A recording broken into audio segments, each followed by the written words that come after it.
Ahí estamos en vivo. Muy buenas tardes a todos, buenas noches para los que nos ven en diferido. Bueno, buenas noches, buenas tardes a todos en realidad, porque en España sigue siendo de día. Estoy con mucha gente de España haciendo grupos, Gastón, entonces estoy con los horarios medios cambiados. Gracias por estar acá, Gastón. Me parece una ocasión impresionante, súper especial. Estábamos hablando fuera de cámara, gente que tenemos que hablar medios en claves, pero la mayoría ya lo conocen a Gastón Vargas, de Awakening Project, que hoy nos trae una noticia espectacular que quería ser primicia, Gastón. Así que tengo el honor de que lo puedas compartir acá dentro de lo que se puede, lo más abiertamente posible. Así que todo tuyo, te dejo, así no te interrumpo. Bueno, antes que nada, gracias por la oportunidad de difundir y de compartir todo este proyecto que venimos haciendo. Yo siento que esto está llegando a un punto de un avance tal. Yo creo que es la primera vez en la historia que la sociedad está preparada para escuchar algo distinto, algo nuevo. Y fíjate que desde lo que ocurrió, este tema de encierro y demás, hubo un quiebre en el psiquismo de la sociedad. Antes vos hablabas de cualquier terapia holística y ya el que no había abierto los ojos porque no lo había necesitado, inmediatamente te descalificaba o te atacaba, o si vos en tu familia querías compartir algo distinto, no importa si es correcto o no, pero vos querías animarte a investigar algo nuevo, querías recorrer un nuevo camino porque el que estabas usando no te servía, eras inmediatamente o descalificado o tratado como un loco, o te decían vos no estudiaste medicina, o cualquier tipo de descalificación, que en realidad era una suerte de violencia, ¿no? Y el objetivo de tanto mío como me imagino que el tuyo y el de todas las personas que nos escuchan, en el momento que han intentado compartir y que seguramente se han cansado de intentar de compartir, por el efecto que trae, que son peleas, discusiones y momentos que uno no está buscando, nos ha llevado, después de 10 años de investigación, a elaborar una estrategia para poder compartir esto sin violencia, ¿no? Este camino empieza hace 10 años.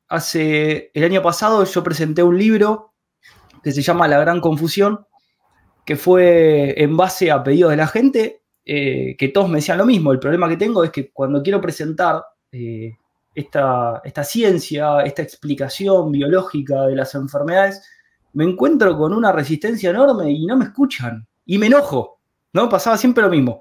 Y me enojo. Ese enojo generaba en la misma persona un conflicto y se terminaba enfermando solamente por querer compartir algo de buen corazón, ¿no?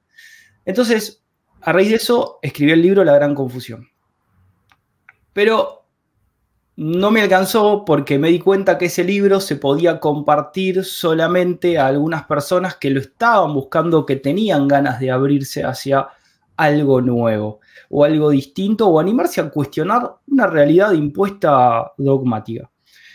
Hace poco tiempo, como conclusión también de las consultas diarias, de las preguntas de la gente, de las redes sociales que uno va analizando, va investigando, va viendo los comentarios de la gente en base a los videos que uno sube, incluso los tuyos, los míos, demás, los de todos, uno va aprendiendo una especie de estudio sociológico y se va dando cuenta por dónde le conviene avanzar y por dónde no. ¿Sí? Porque la sociedad la hacemos todos, no es que es de uno solo, somos todos los responsables. Y entonces, si yo soy parte de la sociedad, yo soy la sociedad. Entonces yo tengo la responsabilidad de intentar hacer ese cambio.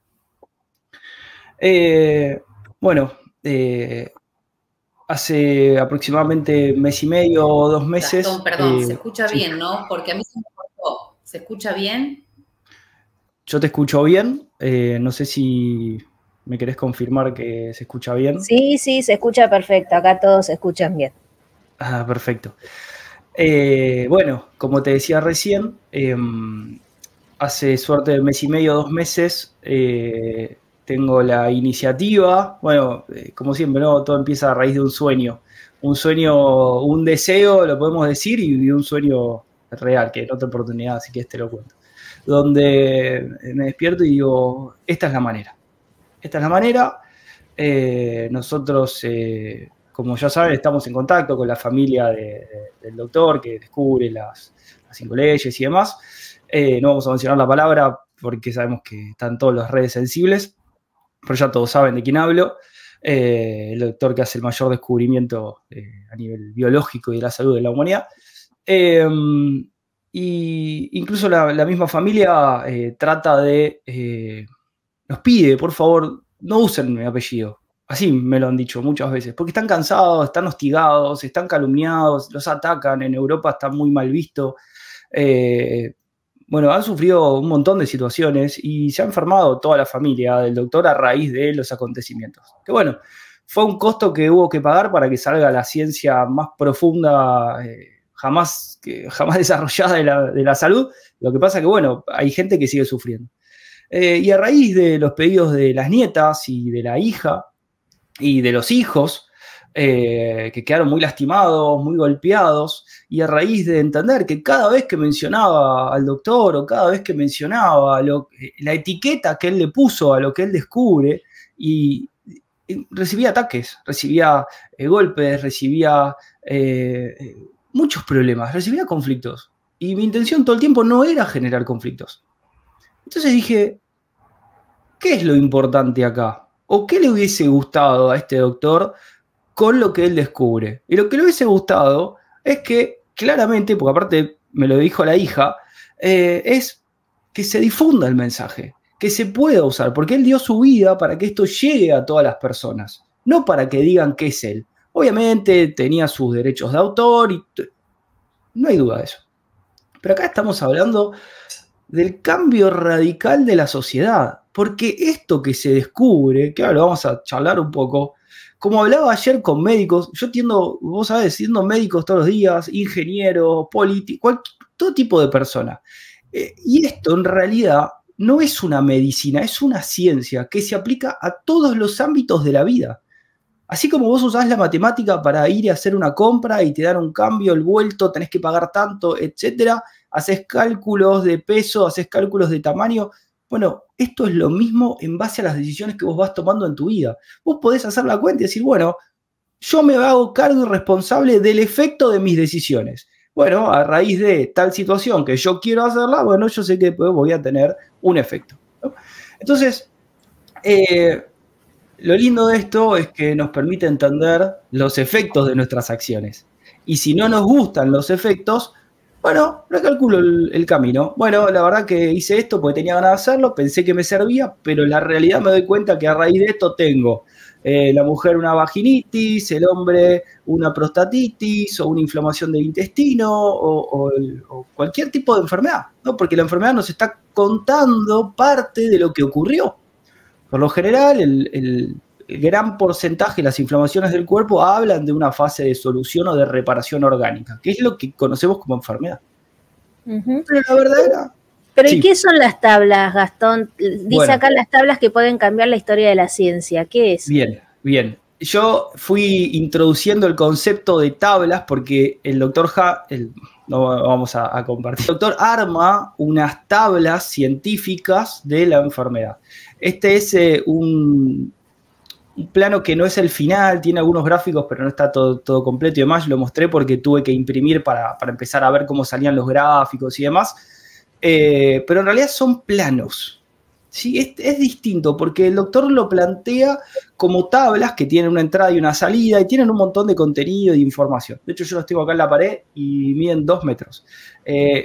No sirve para una verificación porque necesitas una mesa muy grande, la letra es muy chiquita, es muy complejo para poder tenerlo y mostrarlo y decir, mirá, es esto, es muy grande. Esto es mi apreciación propia, yo las tengo hace un montón de años, creo que soy una de las personas que más usa esto y lo digo por experiencia. Entonces, en base a eso dije, acá necesitamos 2 cosas. La primera, evitar la falacia ad hominem.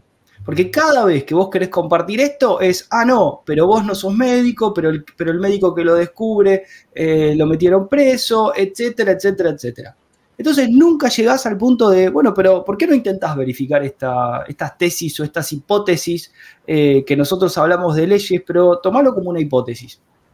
Nunca se llegan a ese punto porque, esto se los digo porque he investigado, los laboratorios y un montón de empresas se han encargado de comprar estas palabras y cuando gente conocida, o sea, que no estaba en el palo ¿no? Pero amigos y demás que me han dicho, che, te ayudo a dar una vuelta con esto, empresas de marketing, qué sé yo, se ponen a investigar y dicen, che, acá hay algo raro, ¿por qué el laboratorio tal tiene comprada la palabra? Sale $70.000 comprar esta palabra.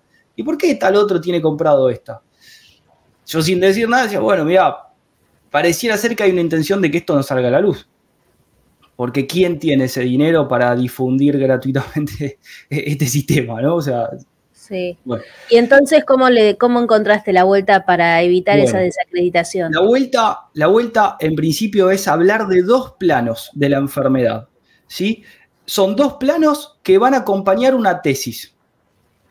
Por eso la idea es plantearlo como una tesis. Por más que nosotros lo tengamos verificado, darle la oportunidad a la otra persona de decirle, mirá, está esto, ¿por qué no lo intentamos verificar a ver si se cumple? Hay un montón de médicos, hay un montón de personas que ya lo han verificado y que de hecho, después te voy a contar unas cositas más, pero no lo planteemos con tanta autoridad, porque ese es uno de los problemas que tuvo este doctor a la hora de presentarse ante una entidad médica, de presentarse ante médicos y a cualquier persona, inflar el pecho y decir, esto es así y ustedes se equivocaron. Tenía razón, pero no era la manera. Y eso lo demuestra la historia, por la cantidad de ataques que recibió esta persona y toda su familia. Por más de que la intención fuera mejor. De hecho, yo compartí muchísimas charlas con la familia, con la hija principalmente y con las nietas, y me han contado realmente cómo fue todo. Y no hay dudas de que este doctor dejó todo, incluso su familia, porque este mensaje llegue a difundirse. Entonces, a mí me parece honrado y honorable compartir el mensaje. Ahora, en ningún momento adueñarnos de estos descubrimientos, nunca es la intención. Pero la intención es que esto llegue. Entonces, tenemos dos planos, y esta fue la idea, llamémosla, creativa que tuve de distribuirlo.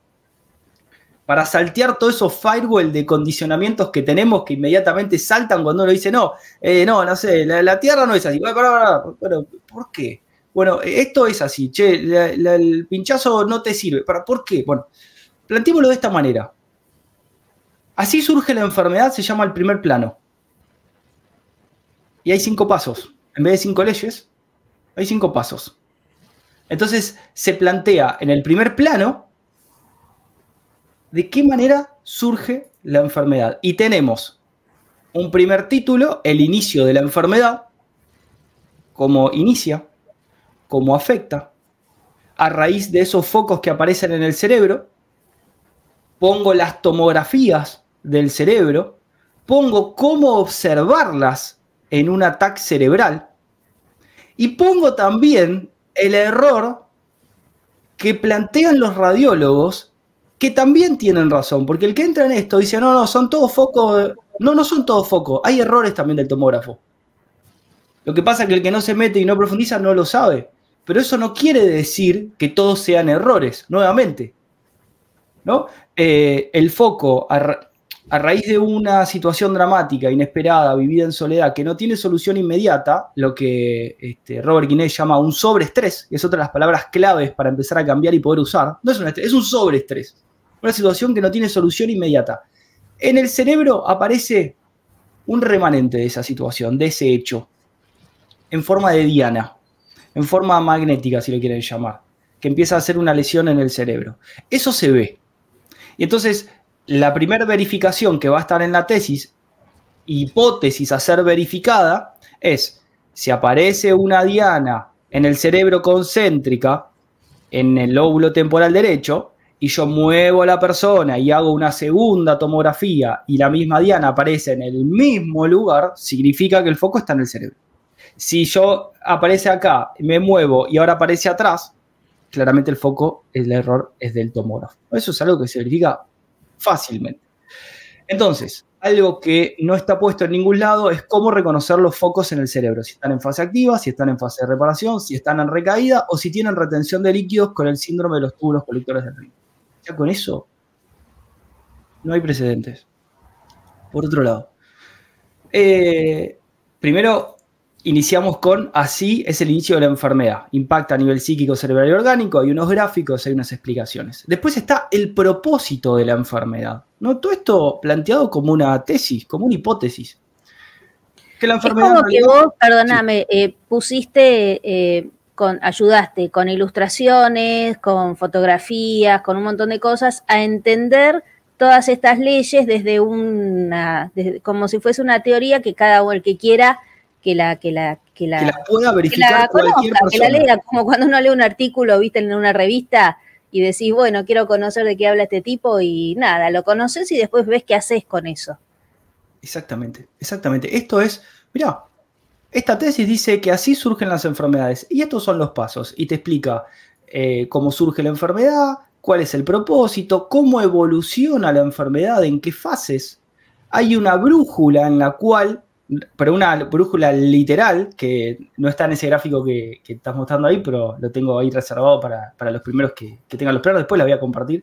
Pero es una brújula que realmente marca un norte, un sur, un este, tiene el noreste, el sureste, el suroeste y el noroeste, y en cada uno de esos puntos cardinales de la brújula tenemos un estado del cuerpo, de la psiquis y del cerebro. Eso es una brújula que el doctor lo había armado en forma de brújula en un órgano, en un esquema de eje de X y de Y, pero no terminaba de ser una brújula literal. Lo llamaba la brújula, pues estaba en un eje de abscisas y de ordenadas, entonces vos calculabas áreas, gráficos y demás de fase activa, de fase de reparación. Pero yo lo armé como una brújula. Entonces lo tenés en una brújula de verdad. Entonces incluso se puede hasta imprimir la brújula y hacerla, diseñarla en 3D, qué sé yo. Entonces uno le puede enseñar a sus hijos. ¿Qué le pusiste a la brújula, por ejemplo? Norte tal cosa, sur tal cosa. ¿Cuál es el norte? Uno siempre habla, ¿no? Vamos al norte. El norte sería la solución, ¿no? Vamos hacia el norte. Bueno, el norte es terminar el programa biológico, que es la enfermedad. Entre el norte y el noreste, paz. Hay paz. Al este, aplica el conflicto. Entre el este y el sur, lo que sería el sureste, es la fase de conflicto activo. Por lo general, donde viene el viento, donde viene el frío, que es la fase fría. ¿Sí? Entre el sur y el oeste, lo que sería el suroeste, tenemos desde el sur la solución del conflicto y al oeste la epicrisis. Y en el medio, la primera fase de solución.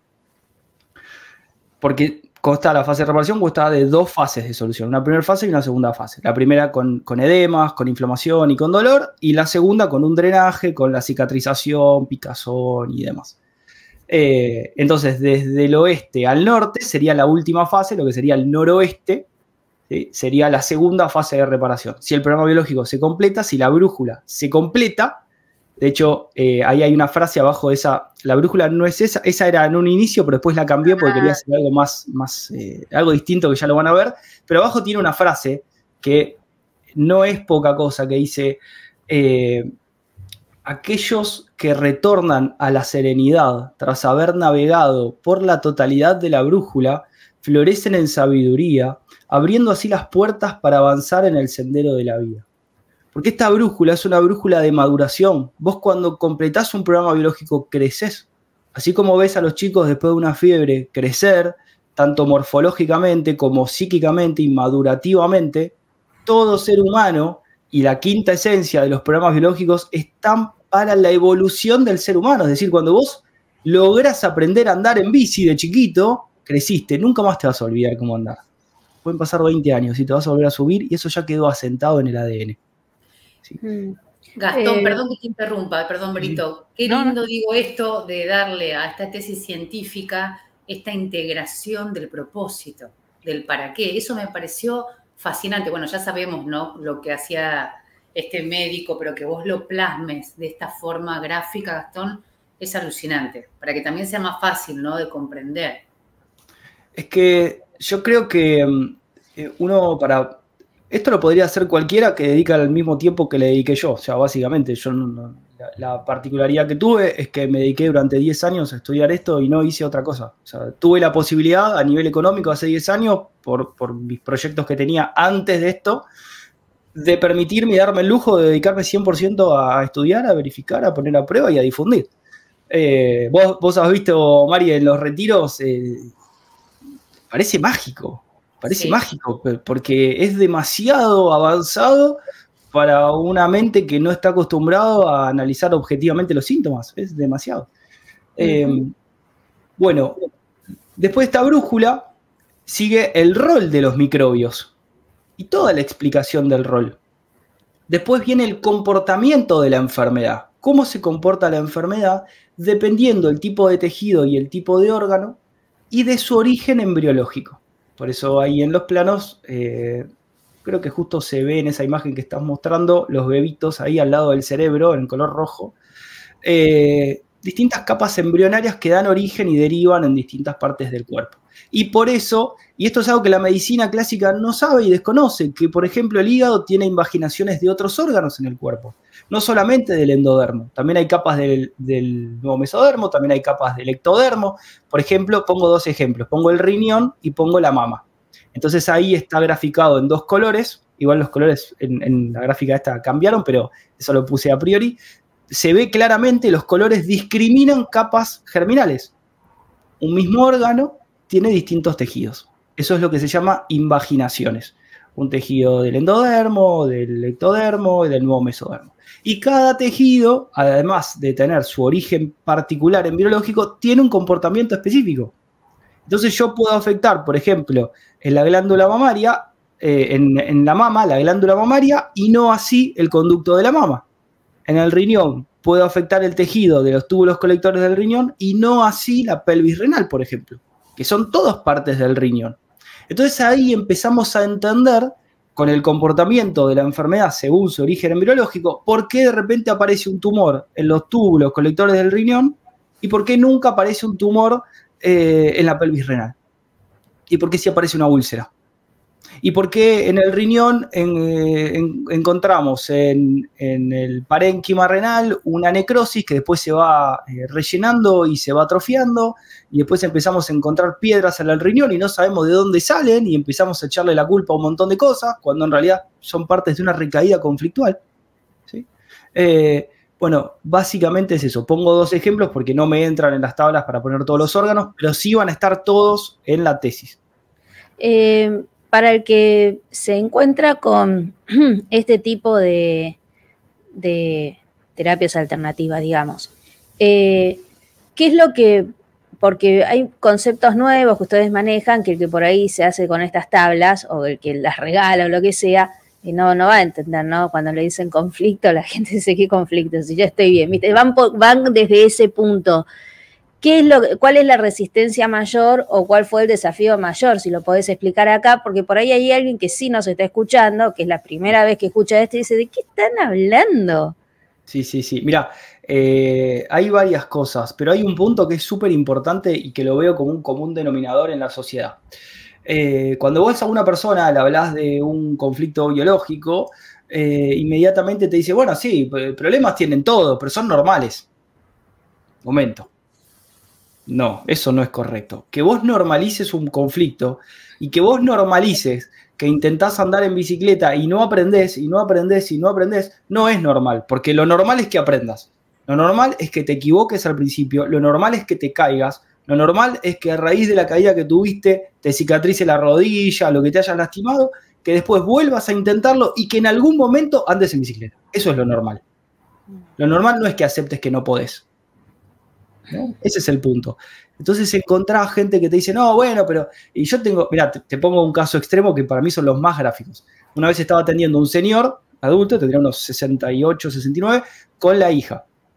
Y yo le decía, mirá, tiene que haber ocurrido una situación muy fuerte en determinado contexto, donde vos hayas perdido algo muy fuerte o te hayan amenazado algo o de vos o alguna situación de amenaza, y entre febrero y marzo del año pasado, ¿viste? Y el señor me decía, no, bueno, cosas normales, ¿no? Y la hija lo miraba como diciendo, papá, lo metieron preso a fulanito, ¿cómo tenés normalizado esto? Bueno, son cosas que pasan. Sí, claramente son cosas que pasan. La vida pasa y a raíz de esos acontecimientos no resueltos es que se desarrollan las enfermedades, porque las enfermedades se activan como respuesta a una inhibición de acción. Si vos siempre resolvés las situaciones, no hay necesidad de que el cerebro se adapte un órgano o un tejido para que con esa quinta esencia te ayuden a resolver biológicamente la situación. Y después tenemos otro principal problema, que es que, yo lo digo siempre a modo de chiste, pero para mí es real, que a nuestro cerebro le falta un órgano. Para mí, ¿cuál? Un órgano que discrimine o que sirva de filtro, como me decía una médica ayer, que le mando un beso, que estábamos en consulta, y me dice, no, un filtro, le falta una especie de hueso de filtro que filtre las situaciones simbólicas de las reales. Porque nosotros, a diferencia de los animales... Como por ejemplo... Por ejemplo, hace poco, te pongo ejemplos concretos. El año pasado atendí a un señor muy importante de Estados Unidos, multimillonario. El tipo se le había fundido una empresa y a raíz de fundir esa empresa desarrolla un cáncer de hígado. En la naturaleza, el cáncer de hígado vendría por un conflicto de hambruna o de carencia de algo vital, pero esta persona tenía en el banco, tenía un montón de millones de dólares. No se iba a morir de hambre. Sin embargo, a nivel simbólico, para el cerebro estaba teniendo la carencia de algo vital, que es de alimento. Si existiera ese filtro, estamos hablando medio simbólicamente, ¿no? Pero la realidad es que si tuviéramos ese filtro, el cuerpo evitaría adaptarse en situaciones biológicas que no necesita, porque el cerebro no entiende de tiempo. Entonces, esa situación ya pasó, se fundió, pero el tipo sigue enojado y sigue con bronca. Cada vez que revive la pérdida, para el cerebro está pasando ahora. Y otra vez vuelve a activar el proceso. Y otra vez vuelve a activar el proceso. Entonces, claro, ahí entramos es que necesitamos un mapa que nos enseñe, ¿no? Esas son las tablas, digo, es como un mapa. Por eso hice el mapa, exactamente, es que es un plano. Es un plano donde vos entendés dónde estás y la brújula te permite, estoy acá, estos son los lugares. Pero son varias tablas, digamos, ¿están todos los órganos ahí puestos? Son dos planos. En el primer plano, ahí te lo termino de definir, nuevamente está el inicio de la enfermedad, el propósito de la enfermedad, la evolución de la enfermedad, el rol de los microbios, el verdadero rol, porque son creados por el cerebro siempre, no es que vienen de afuera, el comportamiento de la enfermedad, lo que son las enfermedades crónicas, ¿sí? Y hasta ahí llega. Todo con imágenes esquemáticas del cerebro, los focos, etc. En la segunda tabla tenemos, así se conecta el cerebro con todos los tejidos del cuerpo. Así se llama, bien concreto, bien simbólico. La primera es, así surgen las enfermedades y así se conecta el cerebro con los órganos y los tejidos. Entonces están todos los mapeos que hizo el doctor, que esto es algo que lo quiero aclarar, porque por ahí, obviamente, el que no se dedica a esto y no profundiza, piensa que Hammer es el primero que descubre los mapeos cerebrales del cerebro. Eso no es verdad. Hay otro médico alemán que antes, que se estudia en medicina, que es el homúnculo. ¿Sí? Uno estudia en medicina el homúnculo, algo que para los médicos es bastante místico, llamémoslo, porque no saben bien para qué usarlo, que es la verdad, lo ven en la facultad, lo estudian. El homúnculo es, si ponés, creo que en la foto de los planos está. Es una representación simbólica de un pequeño hombre en la corteza sensorial y la corteza motora. ¿Sí? Eso lo mapean a raíz de shocks eléctricos, de impulsos eléctricos en una persona con electrodos y van viendo las reacciones en el cerebro. Entonces descubren ese homúnculo, pequeño hombre que ustedes ven ahí, se representa en la corteza sensorial y motora, ¿sí? Con distintas partes, el brazo, los dedos, eso ya está mapeado. Lo que el doctor Hammer completa es todo el cerebro, porque ahí está mapeado solamente los relés. Fíjense las palabras, relé. Un relé es algo eléctrico, es un punto eléctrico que conecta o no, como un toma de la casa, como una térmica, como un disyuntor. Entonces, son relés eléctricos porque las comunicaciones entre los cables o los nervios, que son cables, es eléctrica. Porque el corazón y todo eso funcionan de manera eléctrica. Entonces, estos relés que descubre este médico, que tampoco por la duda vamos a mencionar, igual están oficializados, se estudian en la Facultad de Medicina, se ven en Fisiología, en Anatomía, pero digo, esto ya está, no es que Hammer inventa algo nuevo, no, lo completa. La medicina tiene mapeado solamente la corteza sensorial y la motora.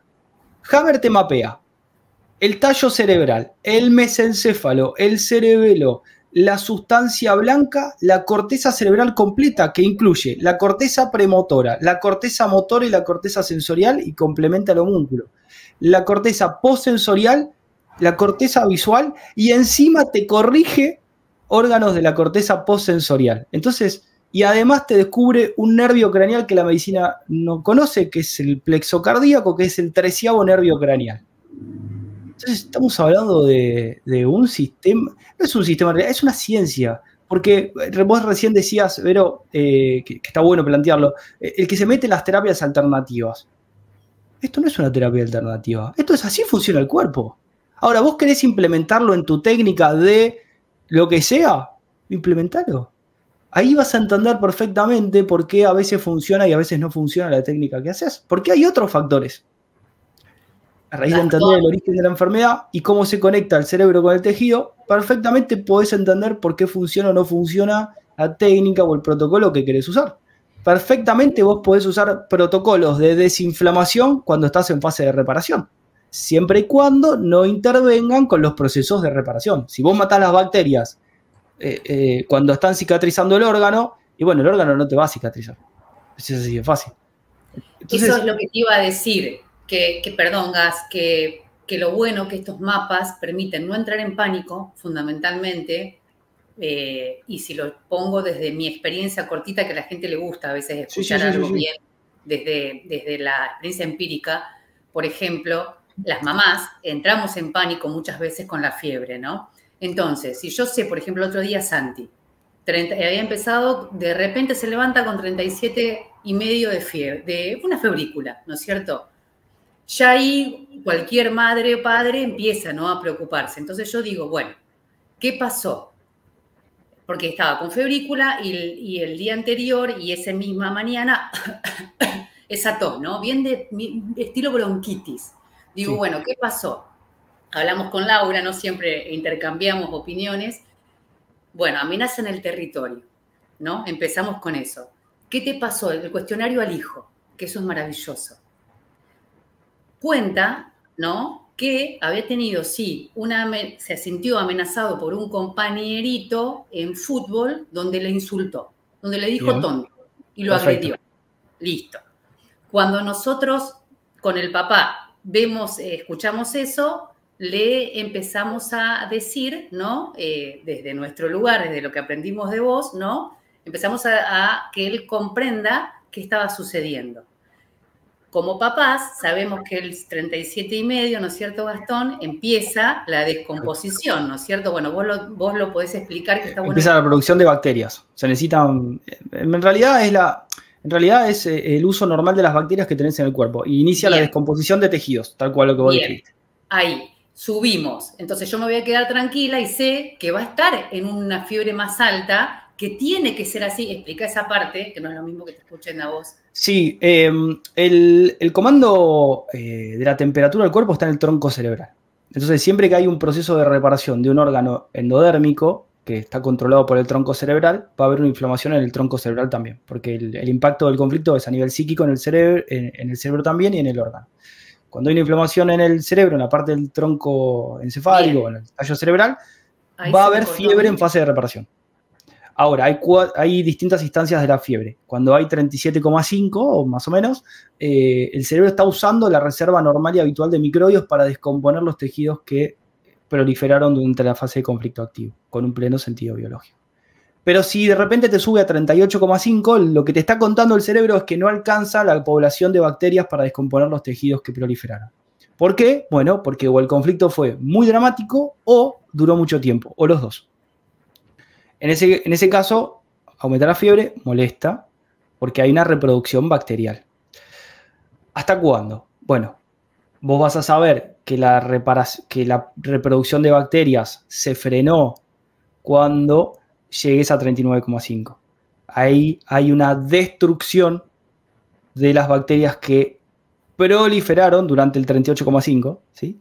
y se descompone el exceso y te queda lo habitual, que es el de 37,5, hablando mal y pronto, pero siempre hay una reserva habitual y siempre hay una proliferación de emergencia. Entonces, si hay una necesidad de eliminar más tejido, se crean más bacterias y después se eliminan. Lo que pasa es que el proceso es más abrupto. Entonces, es más doloroso, es más molesto y hay más inflamación, porque hay más bacterias trabajando y las bacterias básicamente descomponen el tejido no por arte de magia. Se lo comen, fermentan y la fermentación es la inflamación. O sea, básicamente es eso, es una fermentación de los tejidos. Por eso muchos, por lo general, cuando alguien de anatomía patológica hace un examen de rutina, de cualquier tipo de análisis, biopsia y demás, a veces se encuentra bacterias comiendo tejido. Entonces sacan la idea de un cáncer que te está matando, pero en realidad está comiendo tejidos mórbidos. Está deshaciendo los tejidos que ya no son funcionales. O sea que para entender eso hay que mirar la enfermedad con otros ojos. Bueno, justo me fui, pero te cuento bien cómo fue el proceso, que, Vero, maravilloso. 24 horas solo le duró a Santiago un episodio así completo por haberlo tomado, porque él fue consciente. Porque lo agarraste rápido. Porque lo agarraste rápido, aparte. Sí, bueno, exacto. Pero es maravilloso. Entonces, imagínate que los papás puedan saber esto. Dios, no lo medicarían, no le frenarían la fiebre y ahí obstaculizarían el proceso. Y la maduración. Exacto. Pero es poca cosa. ¿Cómo sabes hasta dónde? Porque recién decías hay que dejar que 39,5 creo que dijiste de fiebre. Ahí ya sí empieza, digamos, la solución de la situación, por lo que entendí. ¿Y cómo sabes como papá o mamá, teniendo incluso conocimientos de todo lo que estamos hablando, si hay que esperar hasta ese número o no? ¿Qué tenés que observar? Bien. Está buenísima la pregunta. Vamos a plantearlo con la nueva estrategia, porque si hubiese sido hace 2 meses te lo hubiese respondido de una manera. Supongamos que es verdad lo que yo te estoy contando. Lo responsable en uno, antes de dar una clase, es aprenderlo y verificarlo uno mismo. ¿No? ¿Cuál es el principal problema que tienen las personas que llegan a la consulta con un diagnóstico letal de cáncer o lo que sea? Que están en un gran problema y están con las patas para arriba porque están desahuciados por la medicina clásica y están creyéndole a alguien sin haberlo verificado. Eso es lo más peligroso que podés hacer, porque la creencia te da la impresión de saber cuando no sabés. Entonces vos podés dar 3 pasos y entonces, bueno, más o menos va por acá. Y el cuarto por ahí no lo sabés, no sabés cuál es. Inmediatamente te asustás y recaes. Y ahí te derrumbas, es un desastre. Si vos, esa respuesta, la única respuesta posible, yo te puedo dar una respuesta y te la voy a dar. Pero a vos no te sirve la respuesta que yo te doy. A vos te puede servir como una orientación, pero eso lo tenés que verificar vos. Vos tenés que conocer tus propios programas. Y lo ideal es conocerlo con una pequeña fiebre, con una pequeña inflamación, ir conociendo los dolores, ir conociendo hasta cuánto aguantás, cuánto tiempo duran los procesos, porque en la medida que vas creciendo, los problemas biológicos se intensifican. Porque uno piensa que porque se separa de la novia a los 25 años, es para el cerebro la primera experiencia. No, y por ahí ya se separó de una novia a los 15, y por ahí se separó de su mamá a los 13, y por ahí se separó de tal, y ya el cerebro va generando una recaída conflictual en el conflicto de separación. Y con cada recaída el drama aumenta, y proporcionalmente al incremento del drama es el incremento del problema biológico. Por eso un día nos morimos de fatiga biológica. Llega un punto donde el cerebro ya no se puede regenerar más. Se pierde el efecto acordeón del cerebro con los edemas, se rompe, y aparece el no ACV, porque no es un accidente cerebrovascular, es por fatiga, es por uso. Entonces, si uno entiende lo que está pasando, puede hacer lo que cuenta María y dice, no, mirá. Porque nuevamente, yo decía, para mí, por más que la enfermedad tiene 2 fases, lo peligroso no es la fase inflamatoria, lo peligroso es la fase activa, que es silenciosa, es la fase fría, es la de el miedo, la angustia, la depresión, el de estar solo, el no encontrar la solución, el no dormir, el bajar de peso, el estar pálido, el que la persona está totalmente desahuciada, está desesperada, no sabe qué hacer, no sabe cómo resolver el problema y ahí hace cualquier estupidez para salir de eso y a veces incluso termina empeorando la situación. Cuando en realidad lo único que tenía que hacer era, como dice Mari, a ver, ¿cuándo empezó esto? En tal momento. ¿Y ayer lo tenías? No. Bueno, y claramente entonces se acota a la investigación. La anamnesis se hace desde el miércoles hasta el viernes, porque el lunes y el martes estaba feliz corriendo por todos lados. Entonces, en ese aspecto vos decís, bueno, ponele que no sepas absolutamente nada de esta ciencia, pero objetivamente, como un ser humano atento a la vida, vas a decir, mirá, entre el miércoles y el viernes algo cambió. ¿Qué cambió?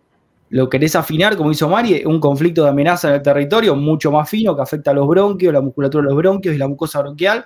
Bárbaro. Pero no te hace falta si vos sos atento a la vida.